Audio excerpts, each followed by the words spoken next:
All right, let's talk now about learning two languages. So, this is when you have either heard two languages your whole life, or you have a language that was your first language or your native language, and then you learn a second language afterwards.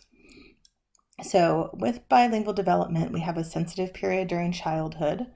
Our brain works very differently during childhood to acquire language than it does later on. So at this stage in our 6 to 12, by the end of this stage, we're getting to the point where we're not going to be able to really take in language the same way anymore. So the difference is that when you learn a new language when you're little, your brain just processes it in the language parts of your brain and you just kind of understand it at a, native basic level. When you try to learn a second language later on in life, in your teens and older, what happens is that the part of your brain that kind of sponge learns language doesn't do that anymore. And so what happens is that you learn to just translate from your second language into your first language. So if you grew up speaking English and then you learned German in your 20s, what happens is you hear German, it comes into your brain translates it into English. You then understand what you just heard. You then think about what you want to say back in English, your brain translates it into German, and then you say it back with your reply. So a different part of your brain is at work. So we're using the language centers, but we're also using the parts of the brain that do translation. And we know this because when we look at people in fMRIs that learn two languages early on in life versus people that learn two languages later on in life, the ones who learned it later on in life, when they're, speaking two languages or listening to their two languages, we actually see when they're hearing or speaking the second language, we see two parts of their brain lighting up as the brain translates and then as the brain, puts it back out again. When we look at the native speakers who are natively bilingual, only one part of their brain lights up. Doesn't matter if they're, hearing German and English at the same, back and forth, doesn't matter. Only one part of the brain. So during this time, if we expose kids to two languages, it's really great because they can really, really learn it to the point where it's just something that they will always know. So when it comes to bilingual education, the two things that work really well are straight up bilingual education and English as a second language type programs. What doesn't work is what we call English immersion, where we just kind of throw the kids in and be like, good luck, kids. Hope you learn English. Sorry, I needed a drink. All right, so bilingual education is by far like the gold standard. Bilingual education is when classes are taught in two languages at the same time. So the teacher teaches in English and Spanish. So every single class, math, science, history, whatever, is taught in English and Spanish. In some places it's English one day, Spanish the other. Some places she just kind of switches, he or she just switches off, back and forth throughout the day. It is absolutely the best way for kids to learn multiple languages. When we see bilingual education at work, what we find is that the Spanish speaking kids learn to speak English. The English speaking kids learn to speak Spanish. Both of them are bilingual. And not only that, kids in bilingual education programs actually tend to excel better in school. Their grades are higher, their test scores are higher. They just tend to have, higher IQs. They just do better on a whole lot of measures. Speaking more than one language is super good for your brain, and from when if you learn it when you're a kid. Bilingual education in most parts of the United States of America, however, is banned or illegal because of people who say, this is America, we speak English here. Rawr, rawr, rawr.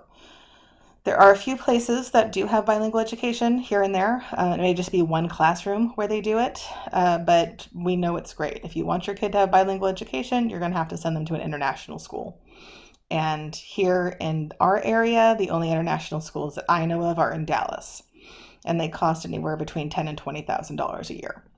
So not a lot of people have access to that, right? But if you go over to other countries, other developed countries, our for first world type countries, this is the norm, right? You go to pretty much any other country that is a industrialized country, they speak English.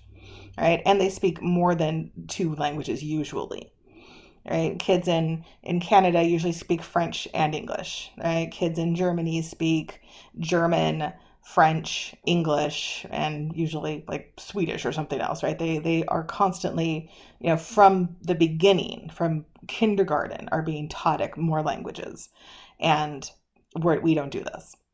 It's ridiculous that we don't do it. We absolutely should be doing it, but we don't. ESL programs, the child is in regular, mainstream classes most of the day, and then they're removed for part of the day to learn English. So they're learning English in one class, and then they're in class where they're, speaking English in the other. That works okay too. It's not as good as bilingual education, but it's way better than just throwing the kid into just an English only class and saying, sink or swim. All right, so for our high quality elementary schools, we want something that looks kind of like this. And if you grew up around here, Frisco ISD type, Plano ISD, this is probably what, most of your elementary school stuff looked like, right? Your K through fifth grade was, small class size, welcoming, inviting, but this is not what a whole bunch of kids in the United States have as their school. So we want the class size to be small, right? Under 20 is good. If we can get under 16, that's even better. But the average class size in America is getting close to 40 kids in a classroom, and that's, insane. The physical setting should be inviting, right? It should be a place where kids are excited to come to learn. The curriculum should be, pushing the kids, right? It should be knowing where they're at and pushing them forward, using that kind of Vygotskian approach.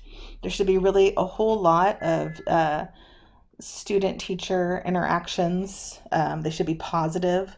The teacher should know all the kids, know their needs, things like that, which is a lot easier if there's, not 40 kids in our class.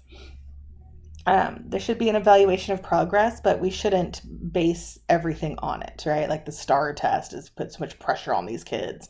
If you don't pass the STAR, you don't go to sixth grade. Blah, blah, blah. Yeah, that's not helpful. We should be seeing where you're at, but it should be used to see, okay, this kid needs to be pushed a little bit harder. This kid needs to have some remediation. These kids are right where they need to be. That's what it should be for. And there should be a good relationship with the families. The parents should know the teacher should know the parents. And again, in places like Frisco, where we have a lot of parents who have jobs that allow them to leave to go to parent-teacher conferences in the middle of the day, or who are stay-at-home or work-from-home parents, it's easy for them to do this. All of this just gets a lot harder when we're in inner-city schools, when we're in schools that are poorly funded. Teachers don't get money for their classrooms, so setting up a classroom like this is coming out of their own pocket. If your parent works part-time jobs, 3 part-time jobs, they can't leave in the middle of their shift to come and meet with a teacher. And a lot of teachers aren't willing to, stay, till 8 o'clock at night to meet with the parents or on a weekend. So we would love if all of our education looked like this. It does look like this, and again, a lot of other industrialized countries, but not so much here in America. Children that have kind of different ways of learning can be anything from mild mental retardation, which is if you have an IQ of about 70 or below, to other kind of learning disabilities such as, we could put ADD, ADHD in here, dyslexia, dysgraphia, sensory integration issues, right? All of this. The law requires the least restrictive environment, so we want to have them mainstream with other kids as much as possible, and be included in pretty much as they can be. Now, obviously, if there's a kid who just cannot handle being mainstreamed, is just too disruptive to the other kids, we don't want that to happen, but we want to do as much as we can to make learning as normal as possible for kids with different learning issues. So this is academic achievement around the world. I mean, I guess the best thing I can say about this is at least we're not dead last, but we're not great, right? So the USA pretty much has, its ass kicked by every other industrialized country as far as academic achievement goes. So this right here is just math achievement. We suck at math. right? And look, we got another Nordic country up here, Finland. We got the Netherlands. We got Switzerland. Uh, all these countries are excellent at math, and they also send a lot of people over to America to go to college and to have jobs here because they have the skills that our kids don't have, unfortunately. So, Asian schools do tend to outperform American schools on every single level: math, science, languages, pretty much everything.